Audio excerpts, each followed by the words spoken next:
आगामी कार्यक्रम प्रायोजित किया है जॉयस मायर मिनिस्ट्रीज के मित्रों और सहयोगियों ने।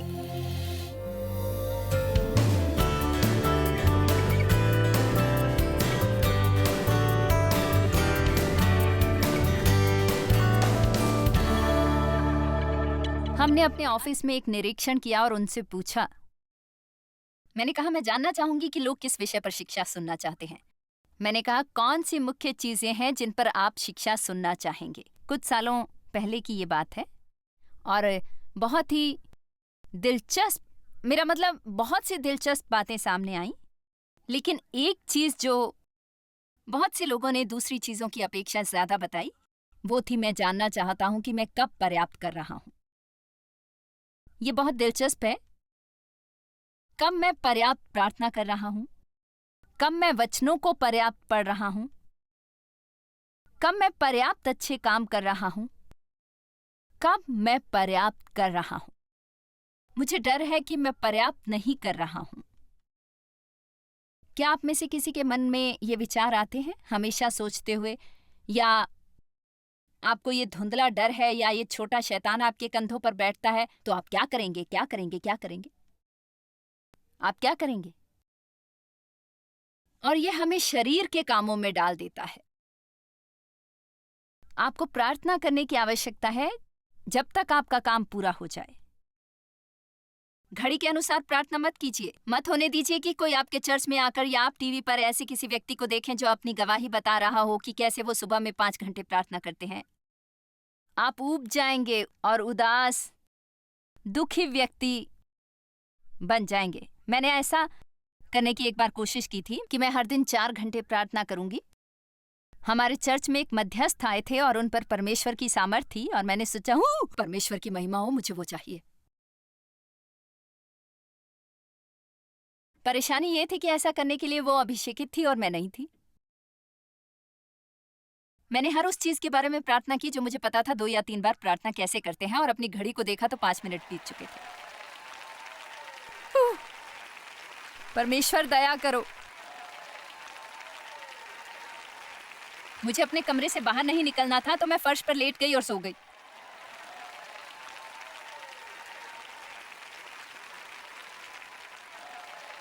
मैं इसे प्रार्थना नींद कहती हूँ। आप जानते हैं, जब आप प्रार्थना करने जाते हैं आप सो जाते हैं, उसे मैं प्रार्थना नींद कहती हूँ। आप बीच बीच में उठते हैं और कहते हैं, ओ प्रभु, मैं आपसे प्रेम करती हूँ।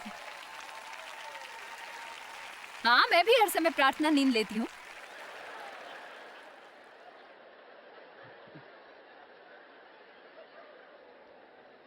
फिर मैंने ये शिक्षा सुनी, आप जानते हैं, क्या तुम मेरे साथ 1 घंटे प्रार्थना नहीं कर सकती हो? फिर संपूर्ण विश्व में हर कोई दिन में 1 घंटे प्रार्थना करने की कोशिश कर रहा था।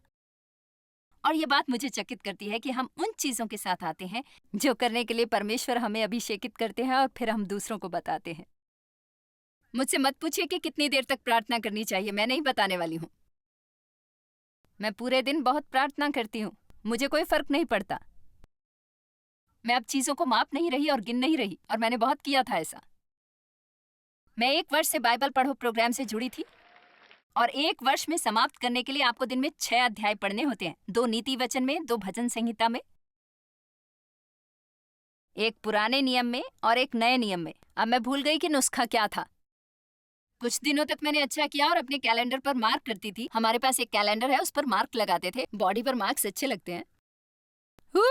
मेरा मतलब है, हम किए हुए कामों पर मार्क लगाने से उत्साहित होते हैं। और मैं अपने कैलेंडर को फ्रिज पर रखती हूँ। इसका एक कारण है कि क्यों मैं कैलेंडर को फ्रिज पर रखती हूँ। मैं आपको सच बता रही हूँ, पहले मुझे ये सारी चीजें पता नहीं थी, क्योंकि मैं नहीं जानती थी कि खुद के प्रति ईमानदार कैसे बनते हैं, लेकिन मैं इसे वहां पर रखती थी ताकि हर कोई देखे। और जब तक मैं काम पूरा करके कैलेंडर पर निशान लगा देती थी तो मेरा शरीर गर्व से फूल उठता।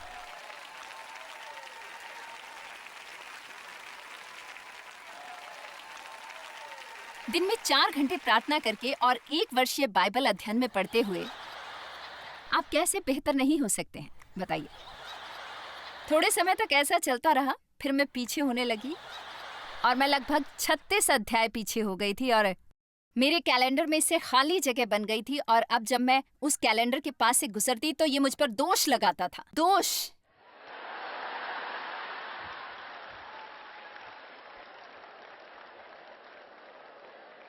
देखिए, इसे समाप्त करने में मुझे सालों लगे और अंत में परमेश्वर ने कहा, क्या तुम अपने हर काम को गिनना बंद करोगी? दाऊद ने लोगों की गिनती की ताकि वो अपने विषय में अच्छा महसूस कर पाए और उन्होंने तंबू में एक श्राप ला दिया। ओह, मैं शत्रु को हरा सकता हूँ, देखो मेरे पास कितने लोग हैं।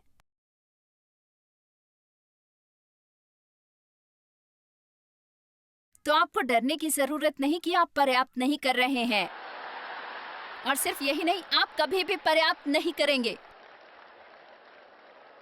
यीशु ने पर्याप्त किया।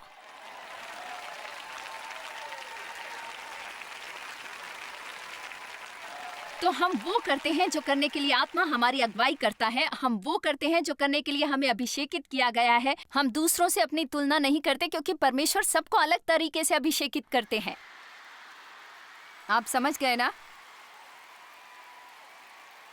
परमेश्वर के साथ मेरा समय और सुबह मेरा प्रार्थना समय ये आत्मिक नाश्ता करने जैसा है। और मुझे नहीं पता आपको ये कैसे समझाऊं, लेकिन बता सकती हूँ कि कब मेरा पेट भर गया।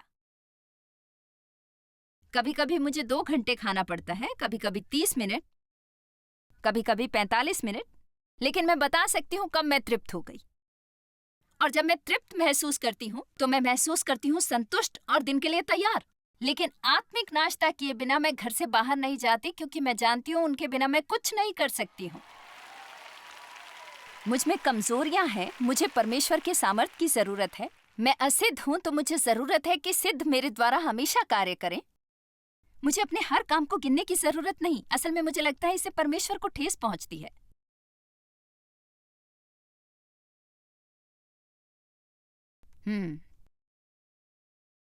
पता है क्यों? यदि आप अपने बारे में ज्यादा अच्छा महसूस करेंगे तो ये ज्यादा हो जाएगा, और अगर आप नहीं करेंगे तो अपने बारे में बुरा महसूस करेंगे।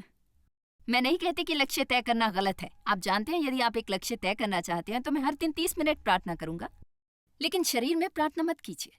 वहां पर बैठकर हर उस चीज को याद करने की कोशिश मत कीजिए जब आप अपनी हर जरूरत को बता रहे हैं। मतलब आप इसे 30 मिनट करना चाहते हैं तो केवल परमेश्वर की उपस्थिति में बैठ जाइए और कहिए, मैं आया हूं परमेश्वर, ब्रह्मांड की सबसे बड़ी खराबी, मेरी सहायता कीजिए। परमेश्वर को ईमानदारी वाली बातचीत चाहिए, ना कि धार्मिक बेतुकी बातें।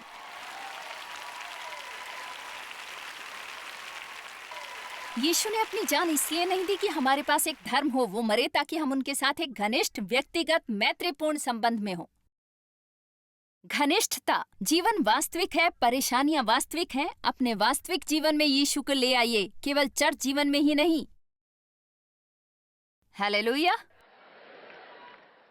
मुझे ये पसंद है। चलिए इफिसियों 2:8-9 देखते हैं।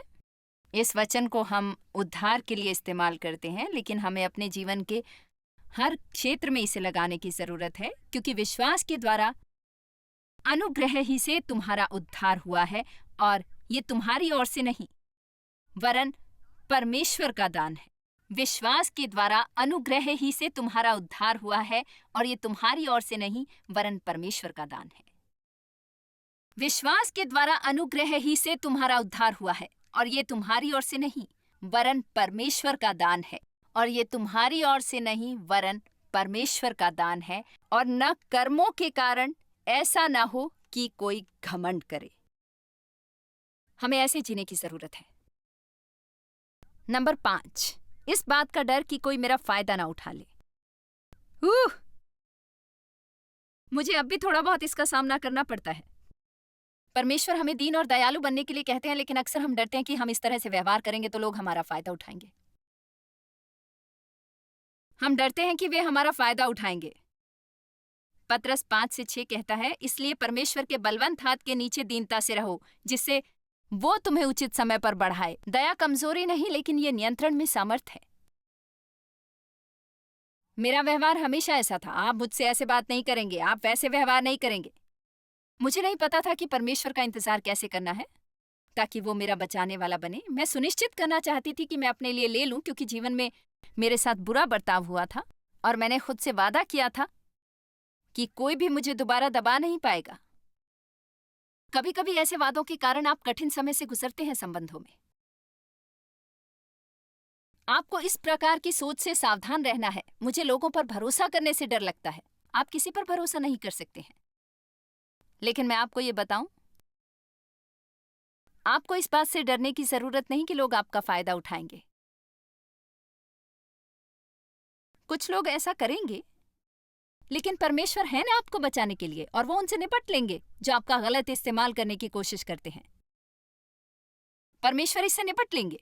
आप अपने आप को अकेला करके और किसी के साथ भी जुड़ना अस्वीकार नहीं कर सकते हैं, क्योंकि आपको डर लगता है कि आपको दुख मिलेगा। प्रेम में दुख पहुंचता है। ऐसा नहीं हो सकता कि आप प्रेम करें और दर्द ना मिले। आपको थोड़ा दर्द मिलेगा, लेकिन आप भी दर्द देते हैं। हेलो। प्रोत्साहन के लिए धन्यवाद। 2 तीमुथियुस 4 से 14। मैं चाहती हूं आज आप कुछ चीजें परमेश्वर को सौंप दें, उन्हें परमेश्वर को दे दीजिए। पौलुस ने कहा, सिकंदर ठठेरे ने मुझसे बहुत बुराइयां की हैं, प्रभु उसे उसके कामों के अनुसार बदला देगा। मुझे यह व्यवहार पसंद है। उस व्यक्ति ने मेरा फायदा उठाया और मेरे साथ बुरा व्यवहार किया। परमेश्वर ने मेरे पति से सालों पहले बात की थी और कुछ ऐसी बातें बताई जिससे हमारे जीवन में बहुत सी स्थितियों में सहायता मिली है। उन्होंने कहा, कोई तुमसे चुरा नहीं सकता यदि तुम मुझ में भरोसा करते हो, क्योंकि जो कुछ वो तुमसे ले लेते हैं, यदि तुम विश्वासी व्यक्ति हो, जो कुछ वो तुमसे लेते हैं, यदि मुझे इसे हजारों लोगों के द्वारा देना पड़े तो मैं इसे उनसे लूंगा और तुम्हें लौटा दूंगा।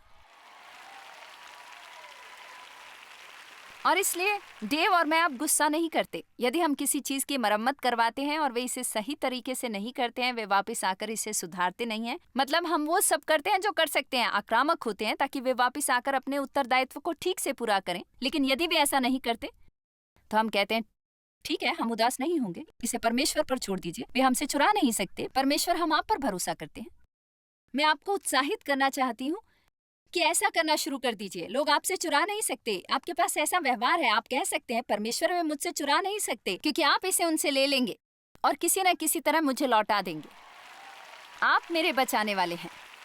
नहीं तो आप हर समय गुस्से में रहेंगे क्योंकि लोग आपके साथ सही व्यवहार नहीं कर रहे। संसार के लोग हमेशा हमारे साथ सही बर्ताव नहीं करेंगे, खास तौर से उस तरह से जैसी दुनिया आज है। आपको बहुत से ऐसे लोग मिलेंगे जो जबान के पक्के नहीं हैं, और ये मुश्किल है और ये चुनौतीपूर्ण है। मेरे जीवन में भी ऐसे लोग थे जिनके बारे में मैंने कभी नहीं सोचा था कि वो कुछ ऐसी चीजें करेंगे, ऐसी चीजें जिसने मुझे।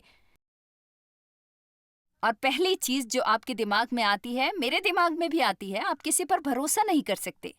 और दूसरी चीज है जो मैं कहती हूँ कि गलत है, मैं ये नहीं करूंगी, क्योंकि दूसरों के लिए ये करना बंद करना उचित नहीं है। अच्छे लोग हैं, महान लोग हैं, अद्भुत लोग हैं जो अपनी बात को पूरा करते हैं, जिन पर आप भरोसा कर सकते हैं। शैतान को आपसे झूठ मत बोलने दीजिए और आप में डर मत रखने दीजिए कि हर कोई आपका फायदा उठाएगा।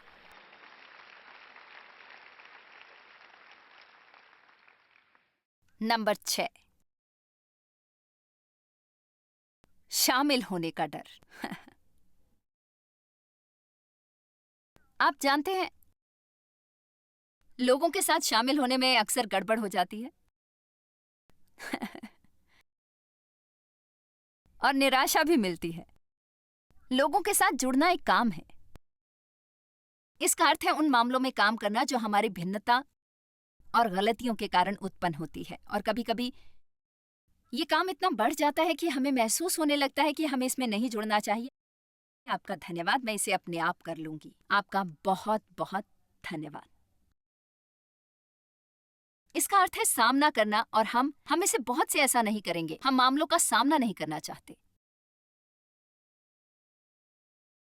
हम दूसरों को काम सौंपना नहीं चाहते, तो हम काम में पूरी जान लगा देते हैं और हम थक जाते हैं और अंत में कुड़कुड़ाने लगते हैं और शिकायत करने लगते हैं, क्योंकि हर समय काम करने पर हम थक जाते हैं, पर हम दूसरे की कमजोरियां सहन नहीं करना चाहते।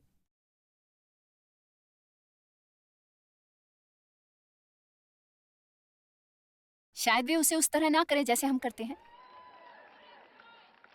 क्योंकि सिर्फ हम ही हैं जो किसी भी चीज को सही करते हैं। मैं आपको बता दूं, 6 साल पहले उन सारे कामों को करने के कारण मेरी दशा मरे हुओं की सी थी। जो मैं सेवकाई को बढ़ाने की कोशिश में करती थी, और वो करती थी जो मुझे लगता था कि परमेश्वर मुझसे करने के लिए कह रहे हैं। आरंभिक वर्षों में ये आसान था, लेकिन एक समय के बाद मुझे महसूस होने लगा कि अब मैं इसे और नहीं कर सकती। मतलब मैंने बस काम काम काम काम किया। मेरा मतलब मैंने 90 किताबें लिखी। मैंने इसे छुट्टियों में नहीं लिखा। आमीन। और मुझे इस बात का दुख नहीं है। मैं मसीह की देह में 100 पुस्तकों की विरासत छोड़ना चाहती हूँ। ये मेरा लक्ष्य है। मैं उन्हें छोड़ना चाहती हूँ। मैं चाहती हूँ कि लोग लंबे समय तक मेरी किताबों को पढ़ते रहें, क्योंकि कुछ किताबें जिन्होंने मेरे जीवन को प्रभावित किया, बहुत सी किताबें 16वीं 17वीं शताब्दी में लिखी गई। तो जब शब्दों को पन्नों पर लिख दिया जाता है, ये हमेशा के लिए बना रहता है। निश्चित ही आप सेवकाई के आकार और कामों की मात्रा से देख सकते हैं जो परमेश्वर हमसे करवा रहे हैं, जिससे बहुत सारा काम जुड़ा हुआ है। और मुझे याद है कि कुछ सालों पहले मैंने अपने पति से कहा, मैंने कहा अब मैं इतना कठिन परिश्रम नहीं करूंगी, अब मैं और नहीं कर सकती हूँ। यदि हमें इस सेवकाई का आकार कम करना पड़े और इसे छोटा बनाना पड़े तो मैं ऐसा नहीं करूंगी। तभी हमारा छोटा बेटा जब 31 वर्ष का है, तब वो लगभग 25 वर्ष का था, हमारे पास काम करने आया था। फिर दूसरी कुछ चीजें करता था। फिर वो हमारे लिए थोड़े समय से वो हमारे लिए काम कर रहा था। और तब मैंने जाना कि परमेश्वर ने उसे वहां पर रखा है बहुत से उत्तरदायित्वों के लिए जो मैं कर रही थी। हमारे बड़े बेटे ने पहले ही हमारे लिए काम किया था और वो विश्व मिशन को संभालते हैं, लेकिन बहुत सी चीजें जो मैं संभाल रही थी वो थे टीवी और रेडियो। और मेरा मतलब है मैंने न केवल ये सारी चीजें की, तब मैं उन सभी कामों में जुड़ गई। और अंत में मैंने जाना कि यदि मुझे कभी कोई आराम मिलने वाला है या कोई आनंद या कोई शांति मिलने वाली है, तो वो है कि मैं ये सब अकेले नहीं कर सकती थी। मैं ये सब अकेले नहीं कर सकती थी। और मैं जानती हूँ कि आप में से कुछ ये कह रहे थे, मैं ये सब नहीं कर सकती हूँ। क्या कोई ऐसा कह रहा था? अब मैं ये सब नहीं कर सकता हूँ। मैं आपको बता दूं, डेव और मैं, हम मुश्किल से ही ऑफिस के कामों में जुड़ते हैं। मेरा मतलब हमें पता है कि क्या चल रहा है। हम तभी शामिल होते हैं जब हमारी जरूरत होती है। हम चीजों के ऊपर बैठे होते हैं। लेकिन अब मैं अपने आप को उन चीजों के लिए दे रही हूँ जिनके लिए मैं वास्तव में बुलाई गई हूँ। मैं बहुत सी दूसरी चीजें कर सकती हूँ, लेकिन मैं उन कामों के लिए नहीं बुलाई गई। क्योंकि आप कोई चीज कर सकते हैं, इसका ये अर्थ नहीं कि आपको वो करना चाहिए, या क्योंकि आपने कुछ सालों तक ये किया। और इसका ये भी अर्थ नहीं कि आपको अब भी ये करना चाहिए। हमारे जीवन में मौसम है और हमें अगली पीढ़ी को चीजें सौंप देनी चाहिए। हर चीज जो वे करते हैं वो मैं नहीं करूंगी। हर चीज जो वे करते हैं वो मैं नहीं करूंगी। मैं अपनी सीडी एल्बम के कुछ आवरणों को देखती हूँ और मुझे लगता है कि मुझे वो पसंद नहीं है। लेकिन क्या आप जानते हैं, मेरे लिए ये इतना अहम नहीं है कि मैं इसमें फिर से जाऊं। और ऐसी चीजें होती हैं, आप जानते हैं, यहाँ पर वहां पर होती हैं। सच कहें तो अब मैं उतना ध्यान नहीं देती हूँ, क्योंकि अंत का परिणाम महान होता है। परमेश्वर आशीष दे रहे हैं, सेवकाई बढ़ रही है, लोगों को मदद मिल रही है। और जरूरी नहीं कि मुझे हर चीज पसंद आए, और आपको हर चीज पसंद करने की जरूरत नहीं।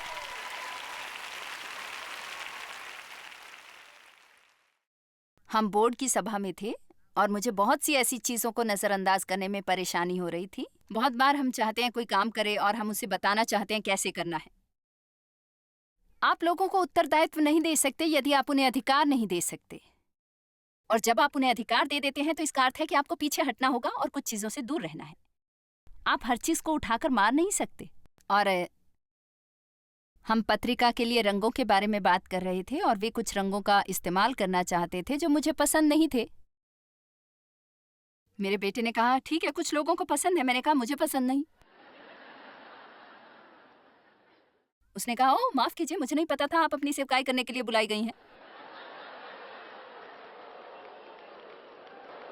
वाह!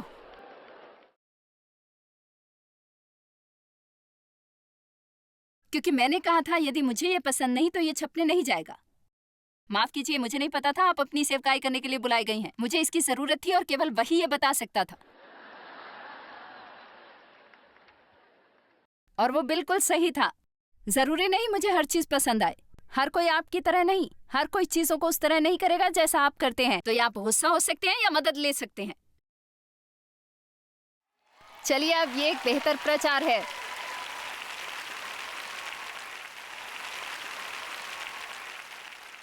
चलिए अब निर्गमन 18 को देखते हैं। मैं आपको कुछ दिखाना चाहती हूँ, ये बात समझा देगा।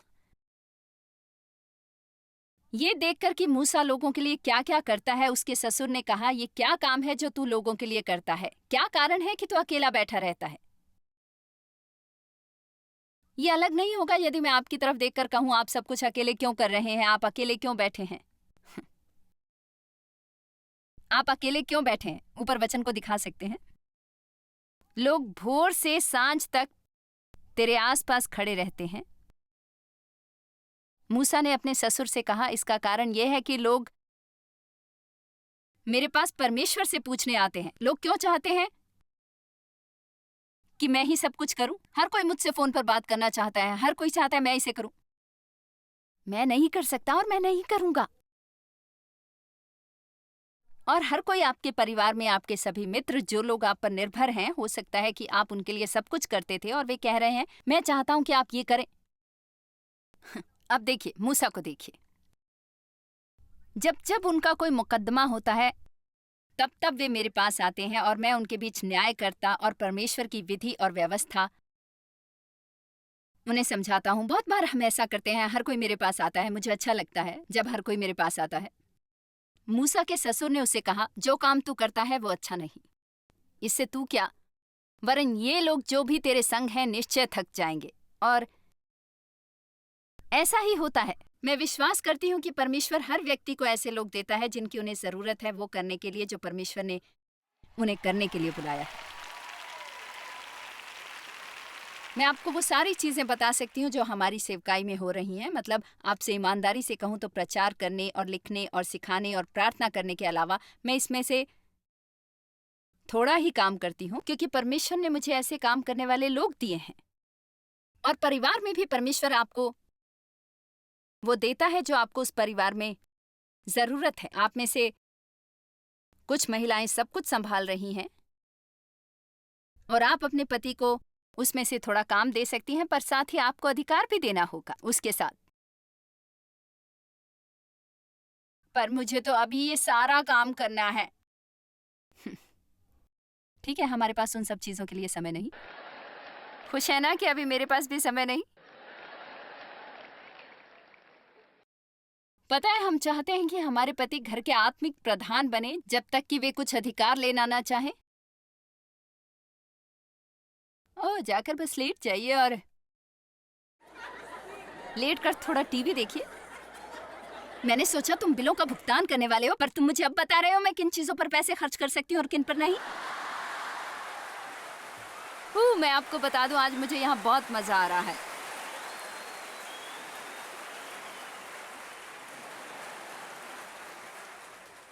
आमीन। आपके बच्चे हैं जो कुछ चीजों को कर सकते हैं, लेकिन वो शायद आपकी तरह ना करें। हाँ, मूसा के ससुर ने बुद्धिमानी की बात कही, तुम अपने आप को और लोगों को थका दोगे। क्या आप जानते हैं कि उन लोगों के साथ क्या होता है जब परमेश्वर किसी को रखते हैं, चाहे चर्च में या एक संस्था में, किसी चीज का वरदान उसके पास है और कोई उसका इस्तेमाल नहीं करता, वे नाराज और असंतुष्ट हो जाते हैं। वे कुड़कुड़ाने और शिकायत करने लगते हैं, क्योंकि परमेश्वर ने ऊबने के लिए नहीं बनाया। इससे बुरा कुछ नहीं कि पीछे बैठकर किसी को वो करने की कोशिश करते हुए देखा जाए जिसे आप उससे ज्यादा अच्छी तरह से कर सकते हैं, लेकिन वे आपको इसे करने नहीं देंगे, इस डर से कि कहीं आप उनसे ये चुरा ना लें या आप इसे उनकी तरह नहीं करेंगे।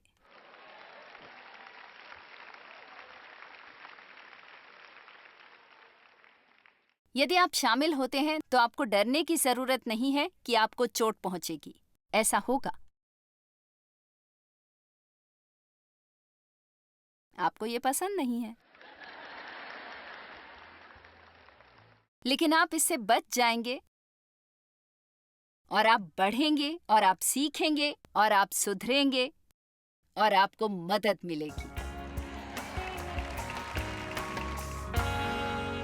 डर आपके जीवन पर प्रभुता नहीं कर सकता। आप इसका सामना कर सकते हैं, इस पर जय पा सकते हैं और मसीह में वो करने की स्वतंत्रता पा सकते हैं जो करने के लिए परमेश्वर ने आपको बुलाया है। आपको इसे करना होगा, यदि इसे डरते हुए भी करना पड़े। मुझे लगता है आप इन शिक्षाओं का आनंद लेंगे।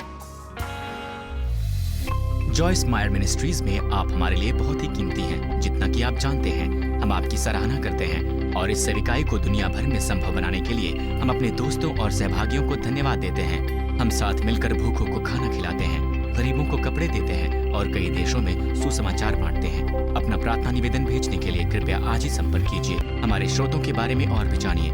जॉयस की सभाओं की सूची देखिए हमारे साथ सहभागी बनने के लिए, क्योंकि हम दुनिया भर में मसीह के प्रेम को बांटते हैं।